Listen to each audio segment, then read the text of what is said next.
Hola, ¿cómo están?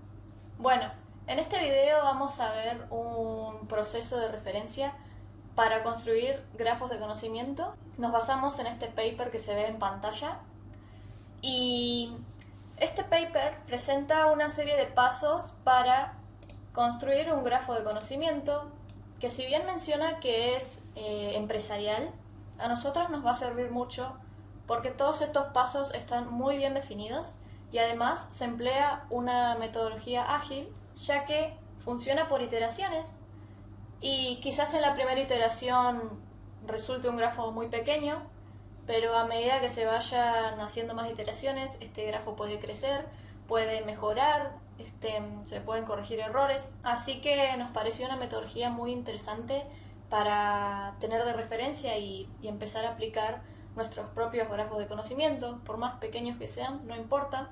Así que bueno, acá preparé un mapa mental que sirve más que nada a modo resumen, como para tener una referencia rápida de todas las tecnologías y todos los tips que se presentan en el paper, pero no reemplaza la lectura completa del mismo. Léanlo porque es muy ameno de leer, no es complicado, se presentan las ideas de forma bastante clara.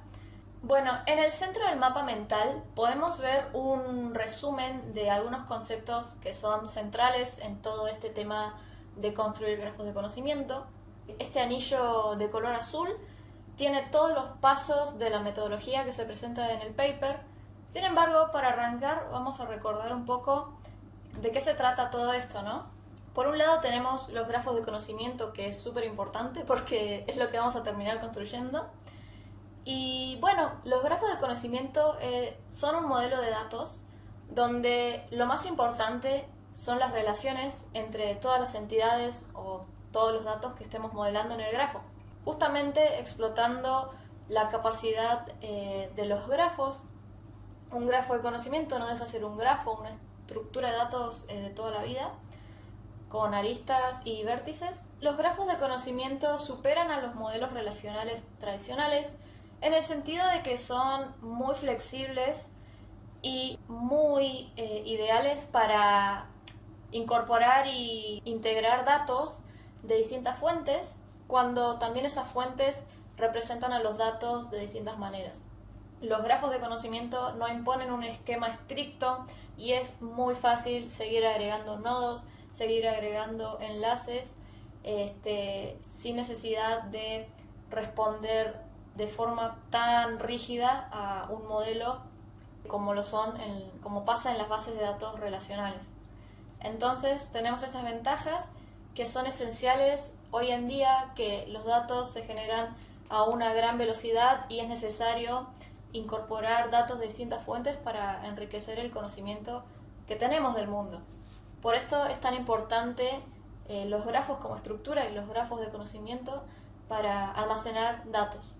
Y por otro lado, tenemos acá un poco sobre el modelo de datos RDF, que es un estándar de la W3C que se usa para compartir datos y lograr interoperabilidad. RDF, por las siglas, es Resource Description Framework. Es una manera de describir justamente recursos. Los recursos pueden ser cualquier cosa del mundo real, tanto cosas físicas como cosas abstractas. Lo importante también es que es un framework pensado para que las aplicaciones puedan procesar la información, no tanto para personas, sino más bien para las máquinas, para que las máquinas puedan procesar y entender la información de la que se está hablando. Este framework define hechos usando ternas, es decir, hay tres partes y nosotros expresamos cosas sobre los recursos usando ternas. La sintaxis es libre, mientras el parser la pueda entender, se puede usar cualquier tipo de sintaxis. Típicamente la sintaxis clásica o la sintaxis para empezar a aprender es la que se puede ver en pantalla. Tenemos, como mencionamos, una terna tiene tres partes y es sujeto, predicado, objeto. Por ejemplo, podemos decir, para comentar algo del mundo real, que Gisco tiene como miembro a Alejandra. Gisco sería el sujeto, tiene como miembro a sería el predicado y Alejandra sería el objeto. Entonces, con esta sentencia estamos expresando información. Hablamos de dos recursos, Gisco y Alejandra, pero bueno, este ejemplo es informal y es de juguete. En la vida real se utilizan iris para identificar a los recursos. De acá en pantalla podemos ver el mismo ejemplo pero usando iris. ¿Y para qué se usan las iris? Bueno, justamente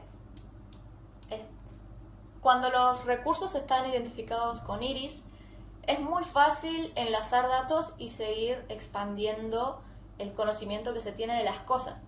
Por ejemplo, si tenemos entre nuestros datos que la persona A conoce a la persona B, si conocemos el identificador, el IRI, de la persona B, podemos buscar en la web o en otro sitio más datos de B teniendo la IRI. Y entonces podemos anexar datos de la entidad B y así sucesivamente, pero todo esto gracias a las iris.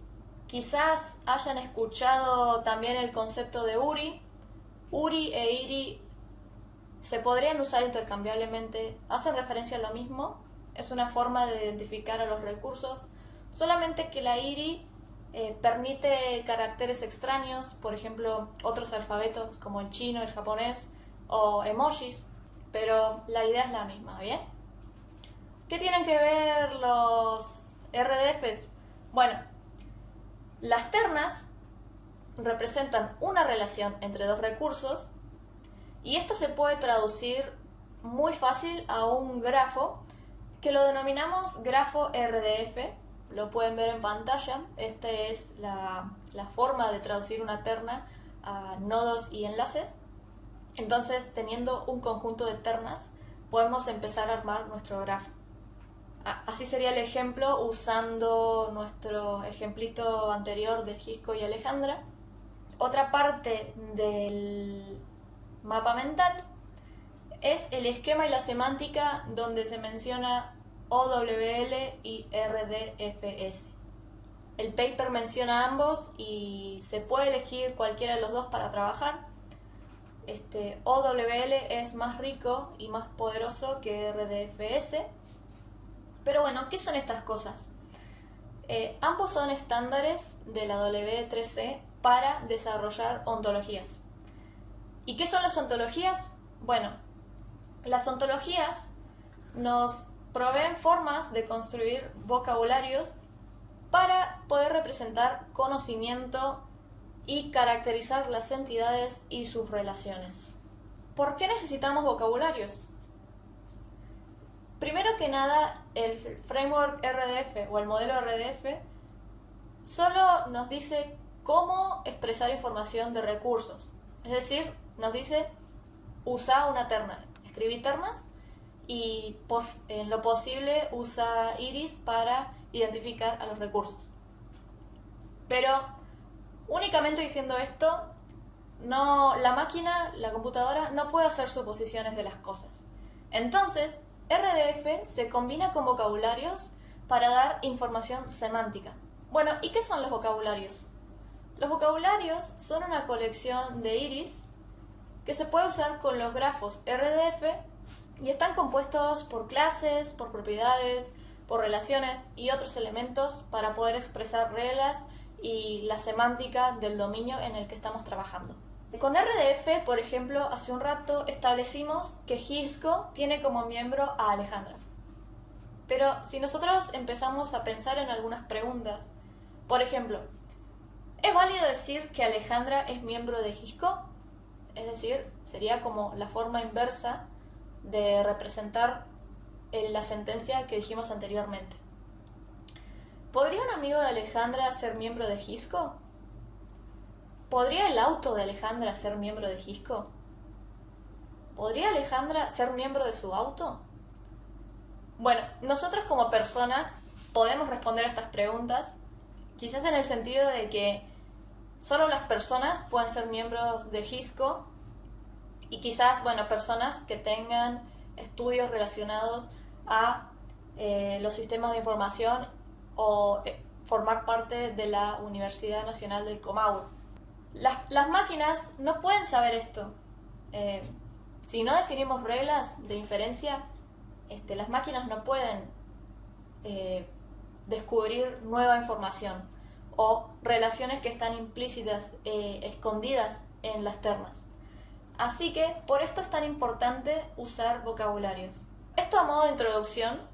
Para saber más sobre las diferencias de OWL y RDFS, recomiendo ir a los documentos oficiales de la W3C. Pero para ir a lo importante ahora, que es presentar esta metodología, vamos a arrancar. Bueno, entonces este modelo presenta 7 pasos para construir un grafo de conocimiento, y desde el medio podemos ver que comenzamos en el paso comprensión del negocio. Este es el primer paso y, como lo dice su nombre, el objetivo es empezar a entender el negocio. Detectamos las fuentes de datos que va a utilizar el grafo, o sea, todavía ni pensamos en construir el grafo, sino que empezamos a detectar las necesidades y de dónde podemos obtener la información para trabajar estas necesidades. ¿A qué me refiero con necesidades? Bueno, se van a definir casos de uso, requerimientos y metas del negocio. La idea es construir un grafo de conocimiento para poder responder preguntas, pero antes de responder las preguntas hay que entender el dominio. Entonces se empieza recolectando términos empresariales que puedan ayudar al diseño de la ontología. Así que es muy importante la interacción con los expertos, con los empleados, con los stakeholders, para que cada uno aporte su granito de conocimiento, sobre todo si nosotros estamos desconocidos con el dominio del que se trata. Otra cosa muy importante son los procesos del negocio, es decir, qué actividades ocurren en el negocio. Así que, entendiendo los procesos, también vamos a poder comprender qué información es importante. Un concepto central en este paso son las preguntas de competencia. Nosotros vamos a querer formular preguntas de competencia, y estas preguntas son la base de todos los requerimientos para diseñar la ontología. El grafo que creemos al final tiene que ser capaz de responder estas preguntas de competencia. Las preguntas de competencia tienen que ser claras, no ambiguas, y nos van a ayudar a definir el alcance de la ontología y del grafo que vamos a construir. Este paper hace mucha mención a otro paper que se llama Ontology 101, lo coloco en pantalla, y este paper menciona lo que son las preguntas de competencia y da un ejemplo en el dominio de vinos y comida. Supónganse un restaurante que tiene mucha información sobre vinos, y la idea es poder recomendarle a los clientes vinos o responder quizás preguntas de los clientes que quieren saber qué vino quieren consumir en base a determinado plato. Algunas preguntas de competencia podrían ser: ¿qué características del vino considero cuando tengo que elegir uno? ¿Qué vino elijo para acompañar carne asada? ¿O el Cabernet Sauvignon va bien con la comida marina? Entonces, estas son algunas preguntas de juguete para dar ejemplos de lo que podrían ser preguntas de competencia. Esto es lo que vamos a hacer en el primer paso, comprensión del negocio. Vamos a embebernos mentalmente en todas las operaciones, las necesidades del negocio y los datos que maneja, las fuentes de datos con las que cuenta. Este paper nos menciona algunas tecnologías de soporte que nos pueden ayudar en este primer paso. Y por un lado tenemos herramientas para poder describir los procesos de negocio y entenderlos bien. Tenemos BPMN, que lo hemos visto en la carrera, y EPC. Luego, para hacer diagramas y bosquejos y empezar a planear o a trabajar de forma colaborativa, tenemos Miro, Diagrams.net y Concept Board.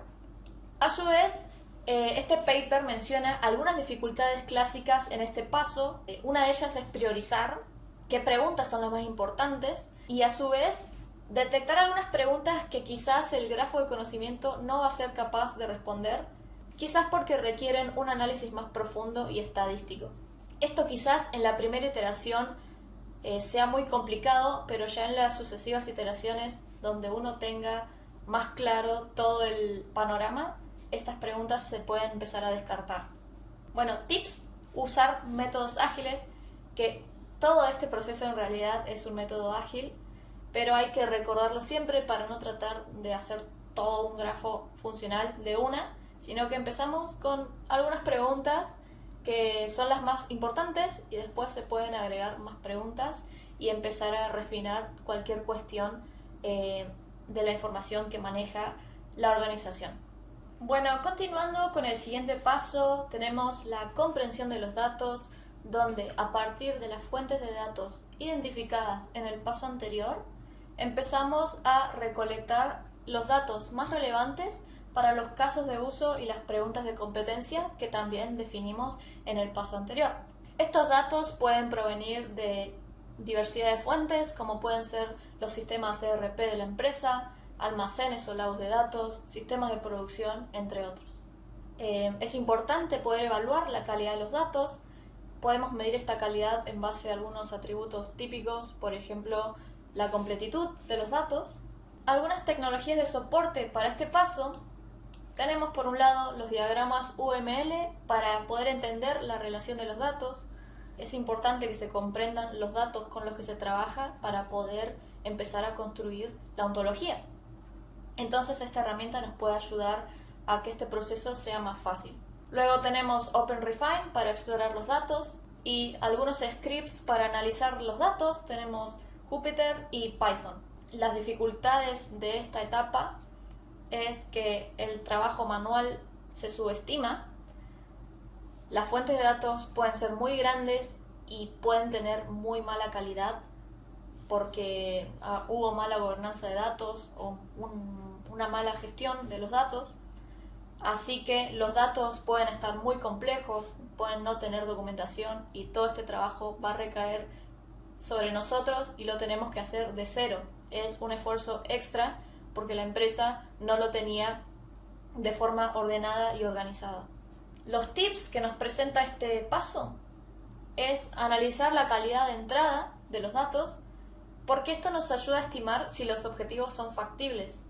Bueno, el siguiente paso de esta metodología es la preparación de los datos, y esta ya es conocida porque si han tenido que hacer un ciclo de vida de Big Data o han tenido que trabajar con algún dataset, la parte de preparación de datos es siempre la misma, no cambia. En este caso preparamos los datos para empezar a hacer el mapeo a un grafo RDF.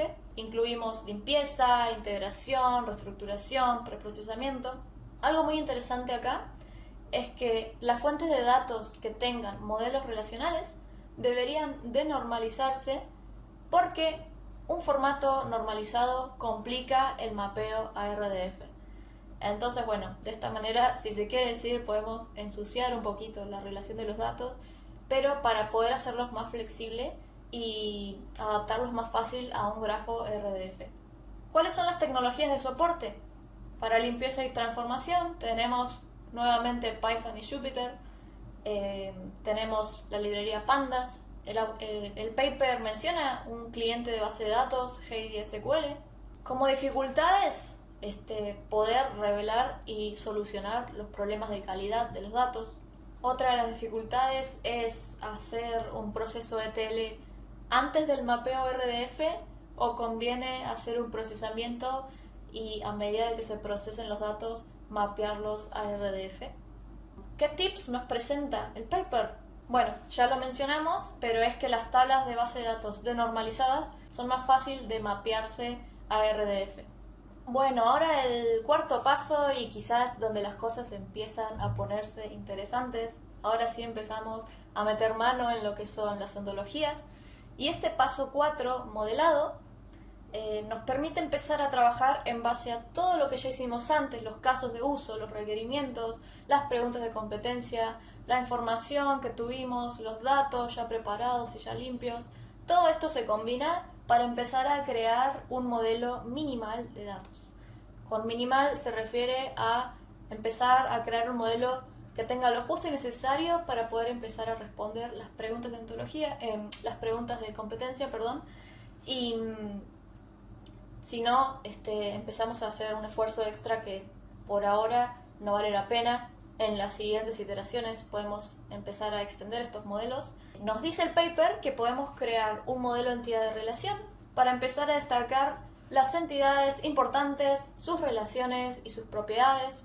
Esto tiene que ver con lo que es una ontología y además un modelo entidad-relación provee una ayuda visual para nosotros entender lo que estamos haciendo y también para poder charlarlo con otros interesados, otros expertos, otros trabajadores. Nos puede confirmar que la ontología va por el camino correcto.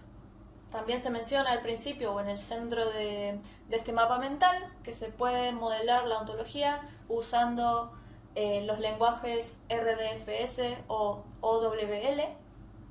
En este caso coloqué OWL2 porque es la versión actual de OWL. Y bueno, también he mencionado en algún momento del video que el paper se basa mucho en una metodología para desarrollar ontologías. Es otro paper, Ontology 101. Y brevemente los pasos de esta metodología son los siguientes. El primer paso es definir el dominio y el alcance usando las preguntas de competencia que definimos por allá en el paso 1 de toda esta metodología. El segundo paso, y este es muy importante, investigar un poco qué ontologías existen para poder reusar, si es posible, reusar. Esto nos va a servir muchísimo para no reinventar la rueda y también para disminuir el esfuerzo necesario. La web semántica de todos modos se trata del reuso y de poder ser interoperables, así que si se puede reusar una ontología, muchísimo mejor. El paso 3, definir términos importantes y estos términos importantes organizarlos en jerarquías de clase. Esto puede recordar al desarrollo o al paradigma orientado a objetos. Y en el paso 4 de estas jerarquías de clases empezamos a definir las propiedades de todas las clases y también sus restricciones. El paso 5 es empezar a definir instancias individuales de estas clases. Y el paso 6 es revisar lo realizado, iterar y extender la ontología. Bueno, este paso 6 en realidad se puede hacer con otra iteración de esta metodología para crear un grafo de conocimiento. Bueno, ¿y cómo evaluamos la ontología? ¿Cómo sabemos que está bien hecha? Nos basamos en qué tanto ayuda para responder las preguntas de competencia. Por eso, las preguntas de competencia es muy importante tenerlas bien definidas. Bueno, algunas ontologías existentes que nos pueden ayudar a reducir el esfuerzo. Tenemos Dublin Core para metadatos. Tenemos SCOS para todo lo que es crear taxonomías y esquemas de clasificación. También tenemos Friend of a Friend para expresar relaciones entre agentes, por ejemplo, personas, grupos. Bueno, de hecho yo para el ejemplo del principio de Alejandra y Gisco usé esta ontología. ¿Qué tecnologías tenemos en este paso? Para el modelado visual, la parte de crear un modelo entidad-relación, tenemos diagrams.net y EED. No sé si lo pronuncié bien, pero es una de las tecnologías que aparecen. Luego, para notaciones gráficas, tenemos Chalk, que ya es para ontologías, y Grafoo. Para modelar ontologías, tenemos Prodigy. Bueno, para documentar ontologías, tenemos OntoSpy y Widoko. Y también tenemos la extensión StarDoc RDF Grammar para Visual Studio Code. Para analizar errores en la ontología, tenemos OOPS, Ontology Pitfall Scanner. Bueno, OOPS lo que tiene es que analiza como errores típicos que pueden hacer los novatos al crear ontologías. La página de OOPS nos provee un catálogo para conocer estos errores típicos. ¿Cuáles son las dificultades de este paso? Principalmente saber integrar correctamente las ontologías existentes o encontrar ontologías existentes que vayan bien con el dominio que se está trabajando. Como tips, tenemos que los bosquejos visuales son súper útiles para obtener feedback antes de empezar a escribir los RDFs, y la prioridad es definir el esquema de datos del grafo. Bueno, a paso 5, armado del grafo. Ahora vamos a transformar los datos que limpiamos en el paso 3 a un grafo RDF. Se mapean a instancias de clase con las propiedades definidas en el paso anterior. Es decir, ahora los datos que ya tenemos limpitos y con cierta calidad, usando la ontología y toda la definición de clases, propiedades y restricciones, los combinamos con, si es posible, un mapeo automático para no tener que hacer tanto trabajo manual. Se almacenan todas estas ternas RDF o el grafo RDF en un triple store, que es una base de datos de grafo que soporta RDF y SparkQL, que es el lenguaje de consultas de los grafos RDF. Es como si fuera SQL para base de datos relacionales. Bueno, y gracias a los estándares de la web semántica de W3C, todas las ternas RDF generadas van a ser compatibles con cualquier triple store. Bueno, y para verificar que el mapeo se haya hecho bien, se usan consultas SparkQL para justamente verificar la integridad del grafo. Es decir, que el mapeo automático de datos a ternas RDF no se haya hecho con conflictos. Bueno, ¿qué tecnologías de soporte tenemos en este paso? Algunos ejemplos de bases de datos compatibles con triple stores que nos presenta este paper son Stardock, Jena Fuseki, GraphDB, RDF Fox o RDFox, OpenLink Virtuoso y Allegro Graph. ¿Qué nos puede ayudar a mapear los datos a RDF? Tenemos FastAppX, SparkQL Generate, DREPR, no sé cómo se pronuncia, disculpen, XR2, RML, TarQL, y tenemos RML.io, que soporta interfaces como JDBC para Java o APIs Web. ¿Cuáles son las dificultades de este paso? Bueno, las reglas de mapeo pueden ser complejas si la ontología que diseñamos varía mucho de cómo tenemos los datos y cómo son sus esquemas. ¿Qué tips tenemos? Podemos simplificar las reglas de mapeo con más preprocesamiento en el paso 3, es decir, preprocesar los datos pensando en cómo va a ser el mapeo. Esto en la primera iteración va a ser difícil, en futuras iteraciones seguramente que uno esté más canchero va a poder hacer el procesamiento de forma más acorde. Bueno, pasamos al paso 6 o evaluación, y en este paso justamente se evalúa la calidad del grafo y cómo asiste a los objetivos del negocio. Hay muchas formas de evaluar la calidad del grafo. Bueno, estrictamente para calidad podemos revisar las dimensiones de precisión, de completitud, de temporalidad, de confiabilidad y disponibilidad. Es decir, estamos viendo si el grafo rinde o si quizás hay que optar por otro motor o reevaluar cómo está diseñada la ontología. En términos de objetivos de negocios, teniendo las preguntas de competencia, intentamos responderlas con SparkQL. Puede pasar que algunas preguntas sean un poco complejas y se respondan usando más de una consulta SparkQL. Eso es normal, no pasa nada. No significa que la pregunta esté mal diseñada, sino que necesita quizás subpreguntas, si se quiere decir. También tenemos, o es muy importante, que los resultados de las consultas de SparkQL se examinen y se documenten. Ya que estamos en una etapa de evaluación, todo esto se tiene que documentar. Cualquier documentación la usamos para revisar el cumplimiento y las modificaciones necesarias en caso de que haya oportunidades de mejora. Bueno, esta documentación también la vamos a compartir con los expertos y otros stakeholders. En este caso se recomienda una alternativa visual para que los stakeholders puedan entender más fácilmente y no con una perspectiva muy técnica cómo está funcionando el tema de responder estas preguntas, cómo funciona la ontología.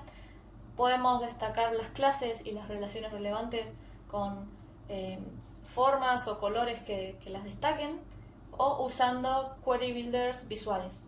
Por supuesto, vamos a recibir feedback de estos expertos técnicos y otros stakeholders para las futuras iteraciones de esta metodología para crear grafos. También el paper menciona más revisiones prácticas en 3 niveles diferentes. Con respecto a la sintaxis y gramática, vamos a ver que esté bien hecho cuando importamos los archivos RDF al TripleStore, o sea, si el mapeo ocurrió de forma correcta. Cualquier inconsistencia lógica la podemos tratar usando un OWL Reasoner. Luego, para la estructura y contenido, nos sugieren lenguajes de RDF Shapes como Shackle y Shex, no sé si lo pronuncié bien, discúlpenme. Estas son todas las dimensiones en las que podemos evaluar el trabajo hecho hasta ahora y evaluar el grafo. ¿Cuáles son las tecnologías que nos pueden ayudar?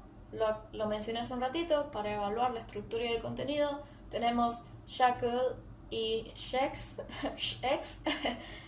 Para documentar las evaluaciones de todas las preguntas de competencia nos menciona Excel. Para la evaluación gráfica con SparkQL nos recomienda BCQuer.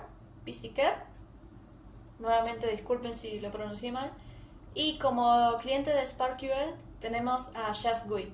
Bueno, dificultades de este paso. Las preguntas de competencia quizás sean muy grandes y sea necesario dividirlas en preguntas más pequeñas para poder responderlas con consultas SparkQL. Tips de este paso: demostrar cómo se responden las preguntas de competencia usando un método visual de la ontología. Esto más que nada para hacer una discusión, una ida y vuelta con los interesados, los expertos y los stakeholders. Bueno, llegamos a un punto en el que tenemos una bifurcación, dos opciones. Una es volver a iterar y repetimos todos los pasos, pero ahora estamos más cancheros y las sucesivas iteraciones son para ir refinando cuestiones. Y la otra opción es hacer el paso 7, que es el deploy, el despliegue, que este paso, por supuesto, no es obligatorio, pero lo que ocurre es que se lanza la versión de producción del grafo de conocimiento y ya se empieza a integrar con las aplicaciones y los sistemas existentes. Es decir, el grafo que hemos creado ahora forma parte de los procesos de la organización y puede aportar valor o puede aportar a las tareas que se realizan. Según la intensidad de los datos o los requerimientos de rendimiento que se necesiten, es posible que se necesite usar servicios en la nube y arquitecturas distribuidas. ¿Cuáles son las tecnologías de soporte en este paso? Tenemos herramientas CI/CD, Continuous Integration, Continuous Deployment, y servicios cloud en caso de necesitarlos, que tenemos Software as a Service. ¿Dificultades de este paso? Bueno, el mantenimiento, la actualización y la extensión del grafo durante la operación. Es por eso que este paso no es obligatorio y si uno no se siente seguro con que el grafo ya esté en su versión final, seguimos iterando y no hacemos el deploy, no hay problema. Pero una vez que lanzamos el grafo a producción, es más difícil mantenerlo o cambiarlo, sobre todo si se usa constantemente. Así que esta es una de las dificultades a tener en cuenta. Y otra de las dificultades es mantener un buen rendimiento cuando hay muchos datos o muchas peticiones constantemente. Tips en este paso: bueno, muy importante testear y definir una estrategia del ciclo de vida antes del despliegue. Y otra cosa interesante que nos menciona el paper, que todos los requerimientos para una aplicación de Big Data se deberían tener en cuenta desde el paso 1 como para empezar a pensar a futuro. También deberían considerarse todos los aspectos de Big Data en el paso 4 y el paso 5, que es cuando se modela y se arma el grafo. Esto más que nada para que el grafo resultante pueda operar de forma eficiente. Bueno, y esto ha sido todo por ahora. Este es el mapa mental que nos puede servir para una referencia rápida, pero repito, el paper, léanlo porque es muy completo y muy bueno, así como el otro paper relacionado que es el de Ontology 101. Volvemos a destacar la importancia de que este modelo emplea un desarrollo ágil, entonces se puede reducir esfuerzo teniendo en cuenta las preguntas de competencia. Solo vamos a seleccionar las fuentes de datos relevantes para responder a esas preguntas y modelar la ontología mínima necesaria, y en siguientes iteraciones podemos ir extendiendo todo lo que es las preguntas, la ontología y el grafo. Así que bueno, espero que les haya gustado, espero que les sea útil para empezar a comprender el mundo de los grafos, de las ontologías y que les pueda servir para sus propios desarrollos.